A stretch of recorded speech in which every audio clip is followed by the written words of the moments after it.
Il y a un proverbe indien qui dit « Le cheval ne nous appartient pas. La seule chose que nous possédons, c'est le devoir de nous en occuper correctement. » Qu'on l'aime, souvent avec passion, ou qu'on le craigne tellement il nous impressionne, le cheval ne laisse personne indifférent.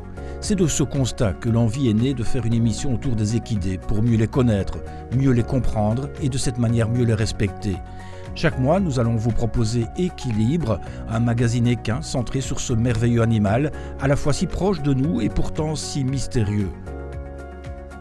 Entre le cheval et l'homme, c'est une histoire de complicité et d'amitié ancestrale. C'est ce que nous allons découvrir au travers de différents portraits. Et pour en apprendre davantage sur les soins à leur apporter, 2 vétérinaires nous proposeront des rubriques plus pédagogiques. Les beaux projets prenant toujours du temps à voir le jour, il y a 3 ans, nous rencontrions Quentin Verman, artiste équestre, mais aussi ses chevaux. Ils allaient ensemble nous donner la certitude de l'intérêt de notre démarche.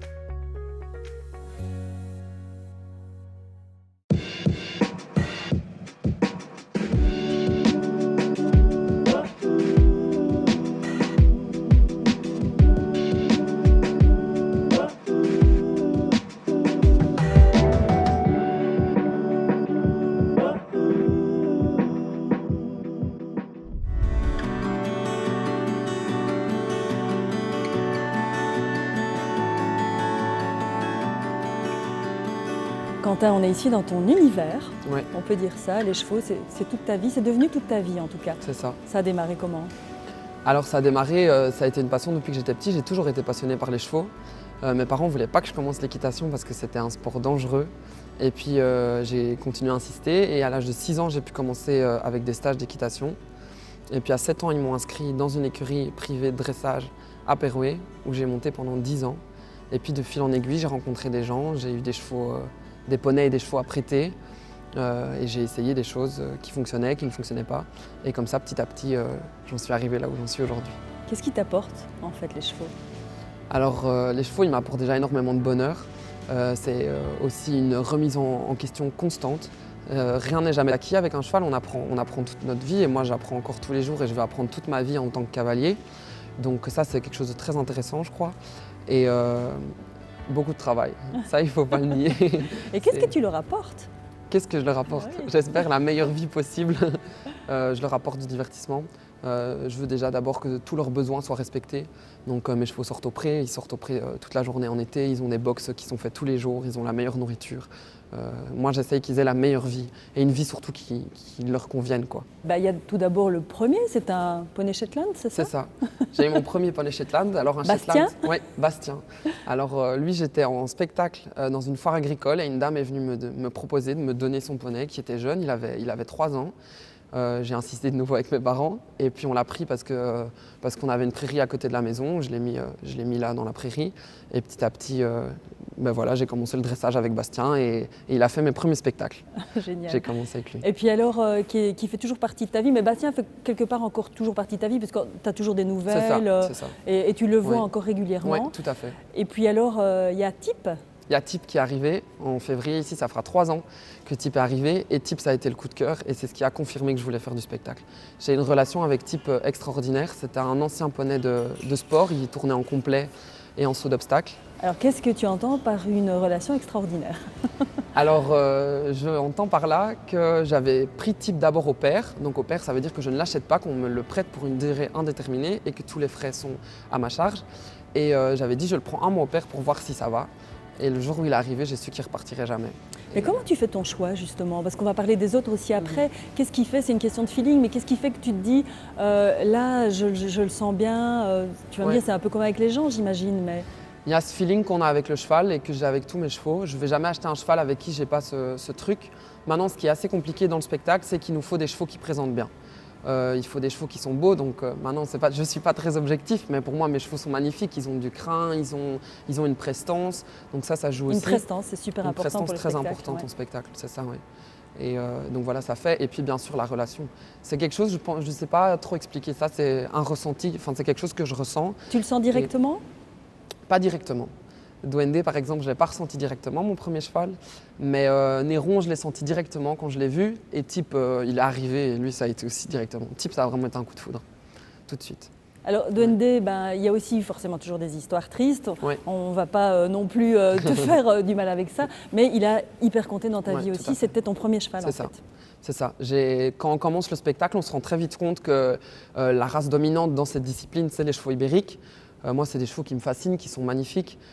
Et Duende, ça a été mon premier cheval ibérique. Il était plein papier espagnol. Il avait remporté des prix aux Pays-Bas et en Belgique de morphologie. Il était premier dans sa catégorie. Ouais. Et c'était un cheval très, très compliqué. C'était un cheval très, très caractériel. Pas facile du tout. J'ai des cicatrices, il m'a mordu, il a fait souffrir Pauline en spectacle pas mal de fois. Mais c'était un cheval exceptionnel. Dont tu gardes d'énormes souvenirs. Je garde d'énormes souvenirs et comme tu as dit, c'était mon premier cheval. Et ouais, c'était très très dur quand il est parti. Dire aujourd'hui que je suis entièrement passé à autre chose, ça je peux pas le dire. Mais c'est comme le deuil d'une personne en fait. C'est ça, pour moi c'est vraiment ça. Ouais. Et j'ai eu énormément de chance de trouver Néron. Je crois que Néron est arrivé 4 semaines après la mort de Duende. Et j'ai eu énormément de chance de trouver ce cheval. Vraiment, parce qu'il m'a permis d'avancer et de me relever de cette épreuve-là aussi, quoi.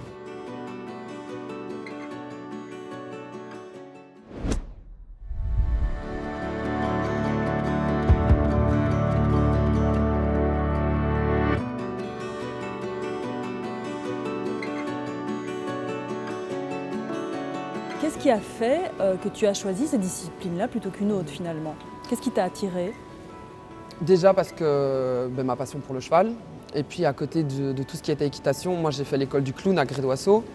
Ah bon? Ouais, j'étais passionnée par le monde du cirque. Donc tu aimais déjà bien le spectacle? C'est ça, tout ce qui était spectacle, donc le monde du cirque, ma maman m'amenait voir beaucoup de spectacles. J'adorais cet univers-là.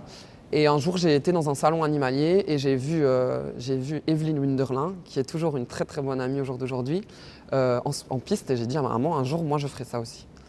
Et voilà. Ouais, donc c'est une question de rencontre. Finalement, tout est une question de rencontre. Ouais, tout à fait. Ouais. Et est-ce que tu as ta méthode à toi, mais tu t'es inspiré de la méthode de quelqu'un qui est déjà connu dans le monde équestre ou pas? Pour tout ce qui est du travail à pied, j'ai jamais pris de cours. J'ai vraiment créé ma méthode moi-même. J'ai fait des essais, des erreurs. J'ai beaucoup lu, j'ai regardé pas mal de vidéos. Mais c'est vraiment ma propre méthode. Maintenant, elle rejoint la méthode de beaucoup de grands professionnels, je pense. Mais voilà, ça c'est vraiment ma méthode, j'ai jamais pris de cours.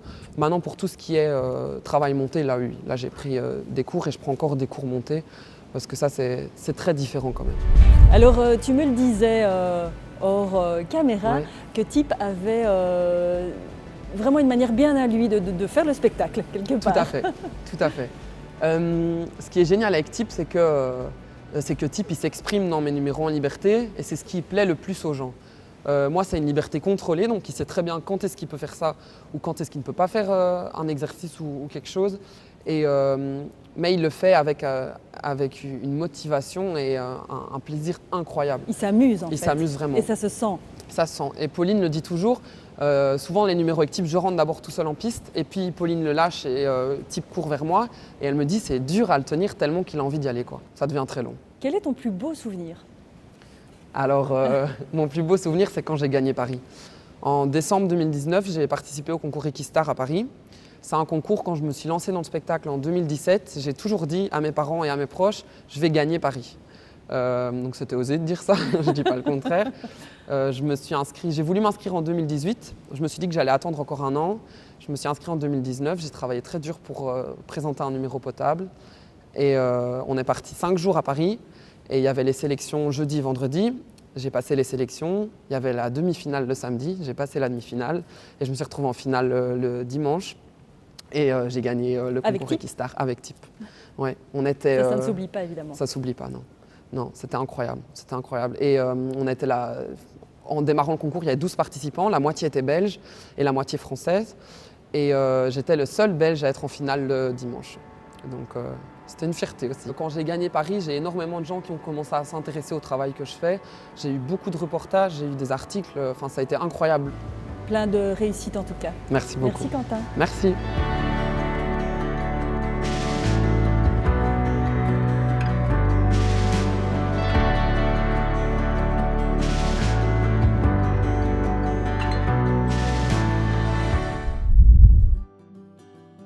Depuis notre tournage, les choses ont bien évolué pour Quentin. Il a ouvert son écurie et a maintenant 4 chevaux qui l'accompagnent. Tip, Néron, Liriocène et Ready to Rumble. Il a fait de sa passion officiellement son métier et tourne avec ses spectacles partout en Europe. On peut dire que nos souhaits de réussite se sont exaucés. De notre côté, nous avons fait mûrir ce projet. Au fil des rencontres, il nous est apparu primordial de mettre au centre le bien-être des équidés. Certaines rencontres furent déterminantes et aujourd'hui, c'est entouré d'une série de personnes du milieu équestre que nous voyons enfin l'aboutissement de nos réflexions. À sa propre initiative, le Conseil wallon du bien-être des animaux a créé un groupe de travail sur le logement des équidés qui s'est concerté sur les conditions minimales, voire optimales, de bien-être du cheval en Wallonie dans les années 2020. Après s'être réuni à 16 reprises, ce groupe de travail a rendu ses conclusions sur base d'un consensus entre ses membres. Nous allons tout au long de la saison mettre en avant ces conclusions et les illustrer le plus efficacement possible. Et ceci au travers de 4 libertés. La liberté d'alimentation, la liberté de mouvement, la liberté de confort et la liberté de santé. N'oublions pas non plus que l'équidé est un animal grégaire et qu'il a besoin de contacts sociaux avec ses congénères. Il était important pour nous de faire appel à des professionnels pour les explications scientifiques et relatives à la mise en pratique des conclusions de ce groupe de travail. 2 vétérinaires nous accompagneront donc tout au long de la saison. Emmanuelle Van Herk a toujours été passionnée par les chevaux. Enfant, elle pratiquait déjà l'équitation. C'est donc tout naturellement qu'elle s'est orientée vers une carrière de vétérinaire spécialisée dans les équidés. Elle a fait ses études en France pour des raisons familiales, après quoi elle est rentrée en Belgique pour travailler dans la recherche au Centre de médecine du sport pour le cheval à l'Université de Liège. Elle quitte ses fonctions après une 12aine d'années et part alors sur les routes pour créer sa propre pratique. Elle visite aujourd'hui les chevaux directement dans les écuries en Belgique, mais également à travers l'Europe. Elle est spécialisée en médecine interne et en médecine du sport. Convaincue que la santé du cheval passe par son bien-être et très sensible à ça, elle voit donc en rejoignant l'équipe d'Équilibre une belle opportunité de véhiculer ce message en passant par l'éducation des propriétaires, des cavaliers, mais également des autres vétérinaires. Pierre Pindaven est passionné par les chevaux depuis sa jeunesse. Diplômé vétérinaire à l'Université de Liège en 1993, après ses candidatures aux facultés de Namur, ça fait maintenant 30 ans qu'il pratique ce merveilleux métier. Il a d'abord pendant 15 ans fait de la médecine rurale, mais depuis 15 ans, il s'est consacré exclusivement aux chevaux, avec lesquels il a toujours été en contact et gère aujourd'hui un centre d'insémination à Maison-Saint-Gérard. Le groupe de travail créé par le Conseil wallon du bien-être des animaux était constitué de représentants des différents métiers du secteur des équidés. Pierre a eu la chance d'y représenter l'avis des vétérinaires équins et c'est en sa qualité de participant à l'élaboration du rapport qu'il nous rejoint dans l'émission. Nous avons hâte de poursuivre l'aventure Équilibre et de vous retrouver le mois prochain pour la première émission. Et pour que vous puissiez participer à son élaboration, n'hésitez pas à nous faire part de vos envies et de vos questions sur l'adresse mail équilibre@bouquet.media.